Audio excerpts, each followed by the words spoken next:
Okay. This call is from a North Carolina correctional facility. I'm going to use the name Jane. I don't want to use my real name. And I'm locked up in North Carolina prison. The year 1999 to 2000, I got arrested for probation violations. Anyway, and I was to do 12 months for felony larceny, for stealing cars. Anyway, prior to me being there, when I first got there, minding my business, I stayed to myself. But there was this particular guard that I would notice named Robert Michael Boone. And this was in Raleigh prison, actually. Anyway, I noticed him, and he noticed me, and we, locked eyes and had smiles. Well, about my 6-month stay, we talk occasionally, but about 6 months, I grew more and more depressed and had a suicide attempt, which led me to the mental health ward, where I was naked and had to wear, they call them a green turtle suit. And he was one of the guards that checked on me every 15 minutes, quite often. Anyway, he came in my room one day. I needed a towel. I was crying, and he came in there, bring me some toilet paper, and he sat on my bed. And I just, was basically crying on the shoulder, you would say. And I was really having a hard time. And he seemed very loving, caring, and kind, and I felt for him. Well, afterwards, after I stopped talking, we locked eyes and shared a kiss. And, was caressing my body and, told me everything would be okay, and he'd be there for me. So, and I just felt like that's when I met my knight in shining armor. I was just so happy but nervous at the same time. Well, anyway, he had gave me a heads up as far as wanting us to be together sexually. So around 1 o'clock, before everybody got up in the janitor's closet, is where we'd meet up to have sex. I'd give him oral sex. We would be in there for a while, and it was really good. I mean, really passionate, and almost like fireworks, you would say. After about a month of that, he ended up bringing it up as far as if I would move cocaine for him out on the compound. I didn't want to do it, but of course, I had a thing for him. I really liked him, so I'd do anything he'd tell me to do, actually. And he was already bringing me cigarettes, and already, so, and had brought a phone in, let me use that.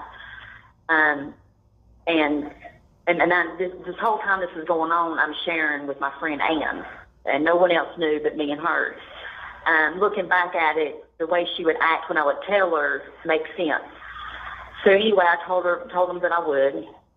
Well, I went in the dining hall. The first time I went in the dining hall and duct taped the cocaine up underneath the table, and that was the first time. And then the second time was in the gym, in the bathroom behind the toilet. Well, I ended up getting busted and getting caught, and he ended up getting busted as well. Come to find out, my friend Ann was sleeping with him, and that I wasn't the only girl that he was sleeping with, and having other females to sell cocaine.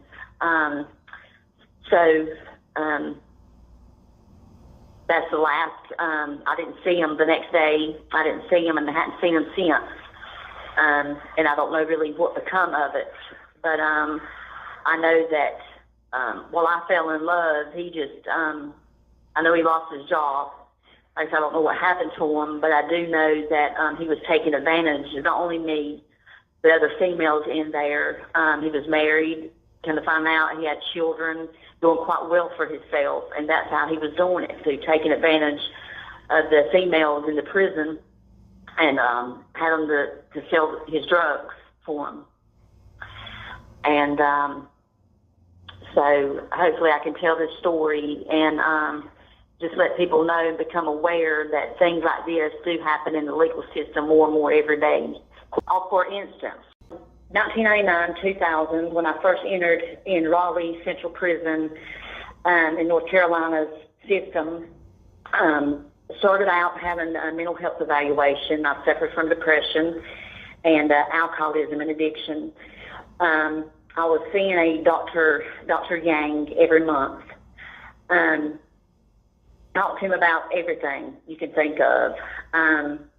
Once again, very loving, caring, kind, understanding man. And I felt myself having a crush. Of course, every time I was in there, because I didn't have anybody, I didn't have anything, so money was an issue, and you could smoke at the time, but I didn't have cigarettes. And I'd always tell him, well, I'd love to have a cigarette. Well, about 6 months in, I was like, God, I would do anything for a cigarette. I'd love to have a cigarette. And he said, actually, anything? And I was like, anything. He said, actually, I happen to have a pack. And then he looked down at his pants, at his cock, and I said, so, you want me to give you a blowjob? And he smiled. So at his desk, this happened in his office. Actually, it happened every month that I was to see him. The talking was less, and the blowjobs was more. And at his office, at his desk, I was kneeled down to where if he was opening up the door, he wouldn't be able to see me, but he'd be sitting at his desk. And I was in there for about 30 to 40 minutes each time, and he'd bring me a pack of cigarettes, Marlboro red shorts. And he never gave me money, but he did give me cigarettes, which I used. I would take the half of the pack, smoke half, and take the other half of the pack, and sell them out on the compound. You have 60 seconds remaining. Get me some canteen. So that went on up until the time that I left. And I wanted to talk to him and see him when I left, but he didn't want that. So that was the end of that.